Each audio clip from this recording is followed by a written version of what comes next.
Hello Aries, Sun, Moon, and Rising. This is your post-Saturn and Pluto conjunction report. My name is Dee, and I'm coming to you from CatalystEnergies. Thank you so much for joining me, and I'm so very grateful that you're here. So this Saturn and Pluto conjunction was very much anticipated and talked about for a long time, and there was a lot of energy leading up to this point. But now that it's happened and we're kind of coming on the other side of it, I want to give some extra attention to all of the signs and do a reading as well as connect the astrology to each sign to see how best to harness this energy moving forward, because it was so transformative.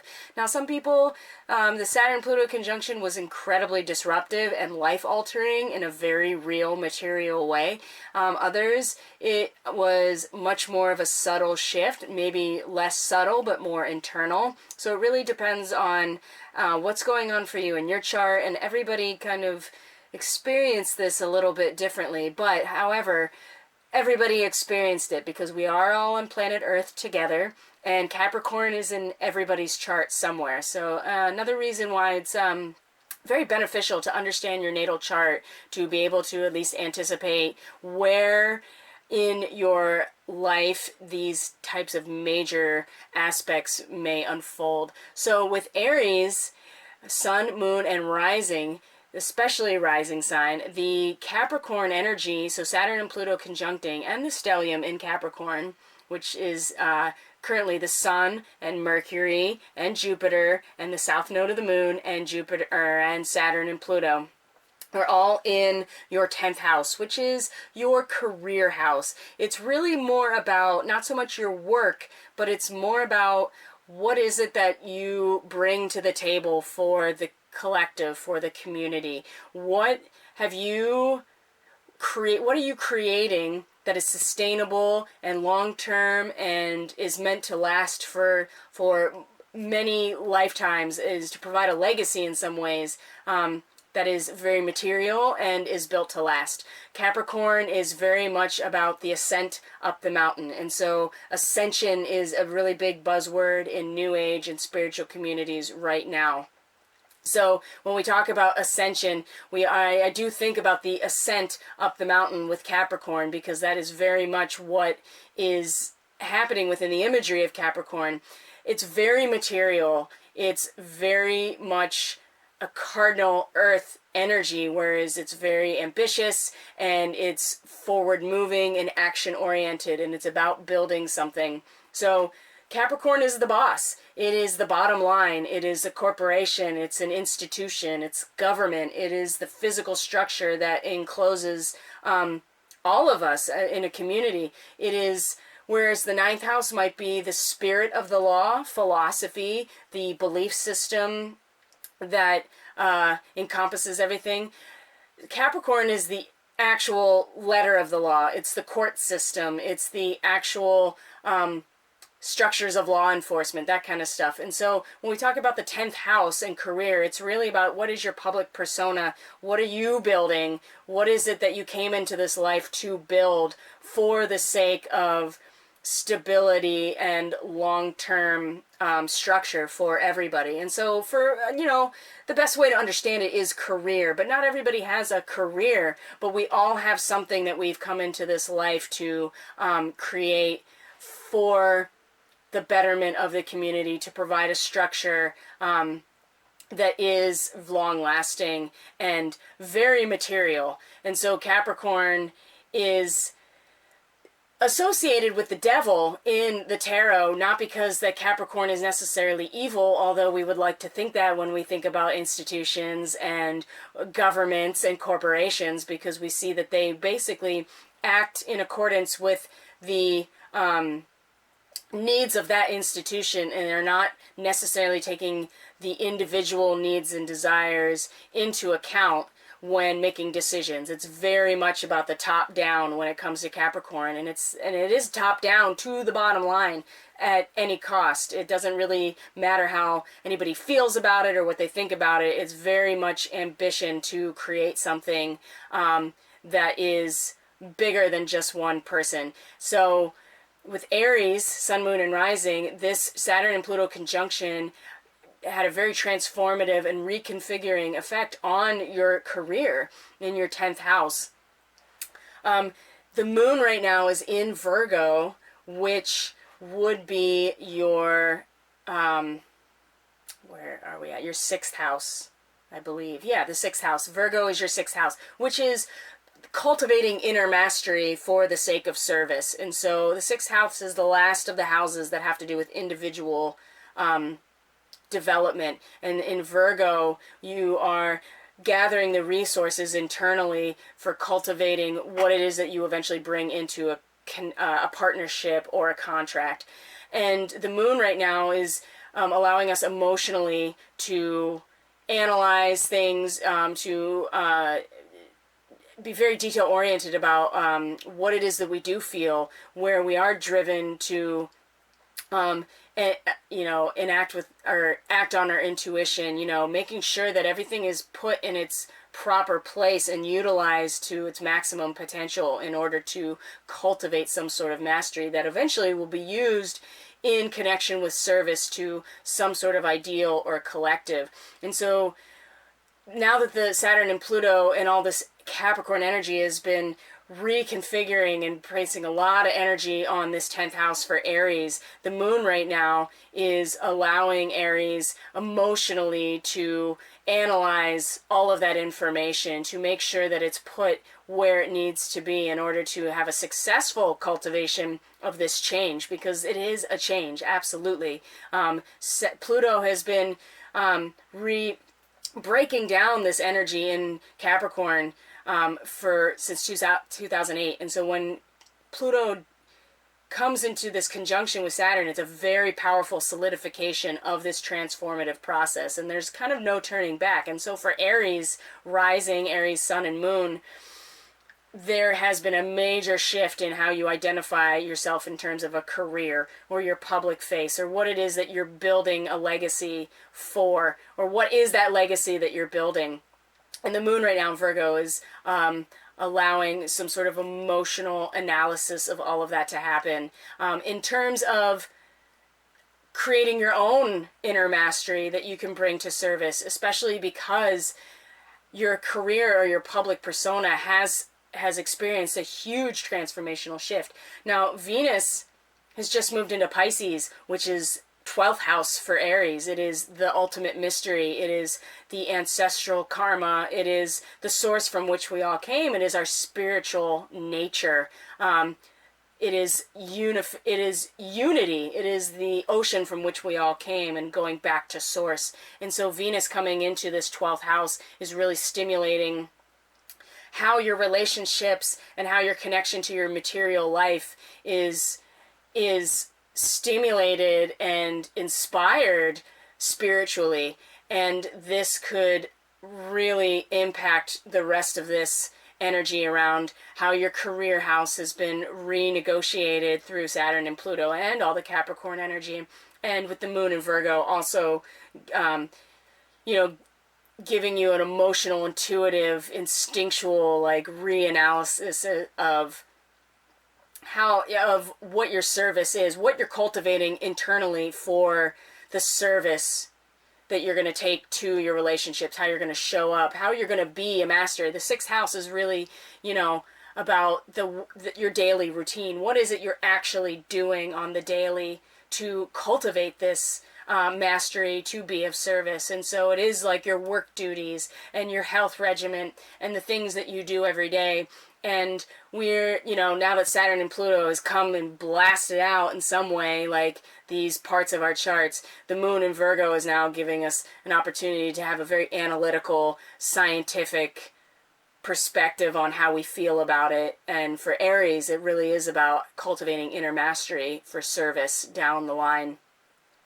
And Venus in the 12th house is absolutely inspiring us to find harmony and beauty when it comes to our relationships, like reconnecting back to source, reconnecting back to the divine, whatever that means for us. And I think this is certainly going to influence how we move forward with our careers as an Aries. I don't want to say we because I'm not an Aries, but with a 10th house aspect like this. It is moving forward in the career. So with the Akashic Tarot, I pulled these cards, and we're going to read them to give us, to give you as an Aries more guidance in how to move forward with this transformational energy that's Saturn and Pluto conjuncting, and this stellium. And the south node of the moon is in Capricorn, which is showing us collectively what we've mastered and it's time to move away from. And there is, Capricorn is the 10th house in the zodiac, and so it is very much about creating something material and being a boss. And for an Aries rising, how you come to your career is very much the boss and to meet the bottom line, and that has been absolutely reconfigured with this Saturn and Pluto conjunction. So what is the energy coming into the situation for Aries? What is it that as an Aries you've been holding on to, or that's been developing and is coming into the situation right now? The Six of Keys. So keys are the earth element in the Akashic Tarot. It's the increscent moon. And if you can see here, this is a sculptor working on a piece. And it's the idea that there is progress. Now, the Sabian symbol of a sculptor is actually associated with the degree that the galactic center is, which is 27 degrees Sagittarius. So a lot of this energy, especially the Sun and Mercury and Venus and Jupiter, had crossed over the galactic center just, a month and a half ago, roughly 6 weeks ago, and really gave us an opening into this galactic mission. And it is a sculptor, which is the idea that an artist or a creative person is taking their understanding of their truth and their values around truth and what the big picture is, and putting it into some sort of physical material form, which is a natural progression from Sagittarius into Capricorn. And so this is the energy that's been coming in with Aries at this time, which is a sculptor actually working on what they're creating, bringing their inspiration into form, and having it actually, it's actually here. You can see the fruits of the sculptor, the artist's labor. It's something that is actually happening. And so Aries has really been working on developing, especially since that Jupiter and Venus lined up over the galactic center at the end of November. I think Aries, this is the energy that's been coming in, is this realization and a working on developing, putting into form the inspiration to create something has been what Aries is bringing into this moment. Now, what's going on now? What is at the heart of this moment? What is active in the present right now as we speak? And so it's the Three of Roses, but it's reversed. So the loving elementals.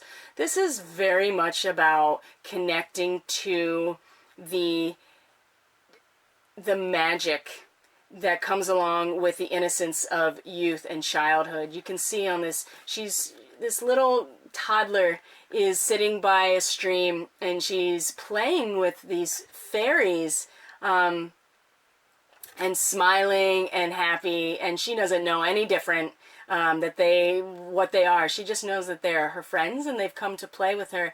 Now this is reversed. There is definitely, for Aries, this Saturn-Pluto conjunction, I think, I think Aries have it really hard right now, personally. That's just my personal assessment of what this has done, because the career house is so Capricornian for Aries, especially Aries rising, that any disruption that has come about as a result has really potentially thrown you off your center and thrown you out of this energy of being tuned in to the elements, being very childlike, being innocent emotionally, and to be open enough. So you can't really get in touch with these elementals without opening your heart and cultivating some innocence and some joy. And I think right now Aries are really struggling with this energy to feel innocent and childlike, to be open enough and curious enough and vulnerable enough to play with these loving elementals And if you've been working really hard at building something like this Six of Keys has suggested, and like bringing something into form, if something had been completely disrupted, which it likely has with the Saturn-Pluto conjunction, this is going to be, this makes a lot of sense in terms of an energy that's present right now that is like you're off balance, you're not feeling in your joy, you're not feeling vulnerable and playful and innocent enough to really connect with the elements and to be in this place in your heart where you are playing. You're playing with the elements, you're playing with the fairies, you're playing with these creatures and these beings that require us to have some innocence in order to commune with them. So right now, Aries, I think, is really having a hard time connecting to this part of themselves. That's at the present. So what is going on? What is the focus for Aries? What's going on in these upper chakras? You know, what is the messages coming in? Where is the conscious awareness? You know, where is the focus right now for Aries? This is the Archangel Michael. Notice that he also has children with him. Archangel Michael is a protector. He is the sword of fire. And there's this big flaming heart that he has over his whole chest, and he's there to take care of you. Not even take care of you, but protection, fiery protection. And I think that Aries could certainly, if you're not aware of this right now, this is a gift coming in. This is Archangel Michael coming in to let you know that you're protected and that he's got your back, especially this childlike part of you that connects here with the loving elementals card. He has got your back so that you can feel innocent and childlike. And although some of you may have this in your conscious awareness, you may be focused on this Archangel Michael energy. You might even be identifying with this character right now as a protector, as somebody that needs to be protecting the children that's coming in. But I feel more like that this is a gift and a message to allow in right now, because you are protected and your back is had. Somebody, you know, has your back. There is guidance looking out for you and making sure to keep you on the right path, especially when it comes to your heart and keeping your heart open and being joyful and being willing to and able to play. You know, Archangel Michael is, you know, he has that fiery sword, and so there is this, you know, warrior element here, but it's really protecting you so that your heart can be open. And I think this is a message, this is a gift coming in that is worthy of being aware of and focused on. Now, what's going on underneath in the subconscious realms, in what Aries is not totally aware of, where Aries is energetically rooted, so it has a lot of impact on the decisions and how Aries feels, but is not totally aware of, is operating kind of in the background or under the surface. Oh, this has come up at other reading as well. This is the One of Roses. Okay, so we have a lot of heart energy in this vertical axis here. This is a lot to do with emotions and the heart. So the One of Roses, commitment, but it's reversed. Again, there is this element that Aries is having a hard time committing to themselves, committing to the path, committing to their hearts and being open in their hearts and being playful. I think that this is really dictating a lot of behavior. This is where Aries are rooted because it's been such a, I think Saturn and Pluto has really thrown Aries off course. I think it reconfigured things so much in this 10th house, and might have been a lot of momentum building that there is a heart kind of breaking, and there is a lack of trust, and there's a lack of commitment to oneself that is very much at the root of this. And I can understand why. I mean, if you've been completely disrupted in some way because of this conjunction and this heavy Capricorn energy that is just like wreaking havoc on your 10th house, I can see where. But with Venus moving into your 12th house today, into that spiritual realm, it seems to me that this is very much in need of a flipping over, that you are in a position where you need to commit to yourself emotionally. You need to commit to your heart in order to align with all this other energy and to make it past the disruption that potentially has happened with especially Saturn and Pluto, and also with the South Node. Because remember, the North Node is in Cancer, which is also very much about emotions and nurturing. And there's a lot of childlike energy in this reading. And Cancer is the energy that is very maternal and holds space for emotional vulnerability. And Aries are really struggling to commit to themselves emotionally, to commit to anything emotionally. And I think there's a lot of brokenheartedness, and there is a lot of not wanting to be vulnerable because of this disruption. So all of these elements come together and interact with each other to create an effect. You know, this horizontal axis here is an effect. It is linear, sorry. It is a linear relationship in 3D, cause and effect. That's the laws of physics. That's the laws of nature. That is the laws that we are operating under as long as we are purely operating in physical form. And then this vertical axis is where we are energetically, what's going on in our minds and our focus, what's coming in through our awareness, what's going on in our hearts, which is the axis of both of these. And then the subconscious, where we're rooted, what's going on in the sacral chakra, you know, where is our safety and security, where is our instinct. And all of these play together to create an effect. And nothing is ever set in stone. We always have choice. That is the basis of free will, is that there is always choice. But when you put things together, there is a likely outcome that can happen as a result of the interplay with all these energies. Oh, that's interesting. This is number 7. So number 7 in numerology is an opportunity for adjustment. It is an inconjunct in some ways. It is a wild card. You know, it is time for something to shift. And so this is fated meeting. This energy here, there is likely going to be something that comes up for you that has been part of your contract this whole time. You might not see it because there's so much like broken heart energy right now, but you have been on the path and you have been building something, and it's not like the Capricorn energy is going anywhere. Saturn and Pluto and Jupiter are going to be in Capricorn for months because they're all going to go retrograde. So depending on where your house cusps are, this Capricorn, this Saturn, Pluto, the outer planets that are in Capricorn are going to be there for a while, really stirring up this 10th house. But keep in mind that something that you already contracted to do, something that you were already, somebody you're already contracted to meet and interact with, is going to result from all of this, because you do need to trust yourself again, and you do need to learn to commit to yourself and to your heart, and to be willing to be innocent and playful. And even though it may be a struggle right now, things have been probably thrown off course and you have no idea what's going on, there is something that's coming out of it, and it's something that you may not realize is fated.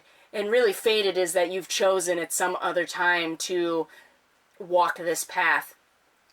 And so just keep that in mind, that everything is happening is likely a result of the fact that it's taking you actually where you want to go. And so to keep in mind that there is something coming as a result of all of these things that is meant to be there for you, even if you don't see it right now and you're kind of, really sitting in this brokenheartedness that is this vertical axis here. And remember that Michael is coming in. He's got your back. He's there to protect you and to protect your heart and to allow you to be youthful and innocent and playful. Man, Aries, I'm feeling it for you. I think that Aries, Sun, Moon, and Rising are really, really feeling the Saturn and Pluto, because Capricorn is your 10th house, and it's so important to you to be the boss. It's so important to you to have control over your career and to be very focused and singularly focused on building something. And I think that what has had to shift is your conception of that. And in the meantime, learn to I think connecting with your heart, connecting with the elements, being willing to be innocent and kind of a beginner's mind energy, and to commit to yourself, I think is really important. So we're going to pull some animal messages here. The animals, I've said this in every video so far, the plants and the animals are our family. We have a lot to learn from them. They are absolutely guiding us.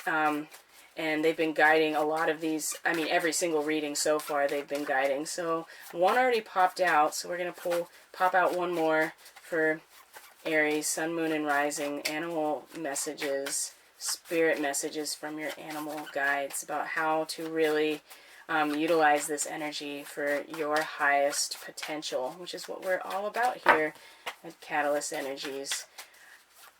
Facilitating the activation of our highest potential. So let's see. We're going to get one more card. Are we? For Aries, Sun, Moon. There we go. Alright, so we'll do that one since it popped out first. This is the chimpanzee. Use both your intuition and your intellect to solve the problem or get answers to your questions. You know, it's amazing to be a human. And we share about like 98% of our genetics with chimpanzees. So they also use their intuition, and they also use their cognitive abilities to figure things out and solve problems. And Aries, you very much, you know, Uranus is moving direct in your second house. And Gemini is your third house. We don't really have any energy in Gemini right now, but what we do have is the moon in Virgo, which is your sixth house. And Virgo is also a Mercury-ruled sign because it is about the mind, but it's about using your mental faculties in order to make real change and to manifest, right? And so the moon is here right now. So the moon in a Mercury rule sign feels to me like a connection of intellect and intuition. And the moon right now in Virgo is really encouraging Aries to analyze the feelings, use your emotions and your intuition as well as your analytical skills to make sense of what it is you're here to master in order to be of service.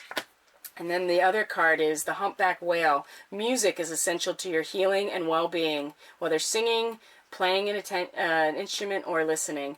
Aries, I think it's really important that you be willing to tone, willing to chant, willing to play an instrument, even listening to tones, even listening to music.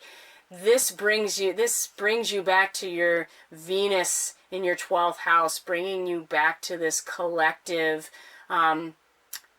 place of oneness. And Venus is very much about harmony.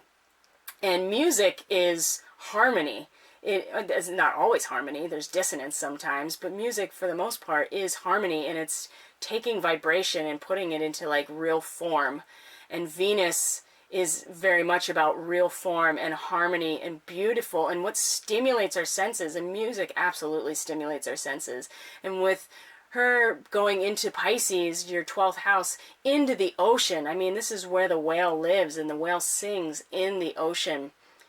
There's just something here for you in terms of getting back to your source and harmonizing with it in a very real way. And so singing, toning, just listening to uplifting music to connect to your voice and to sound as a vibration, I think is really going to help get you more aligned in your heart, because this whole vertical act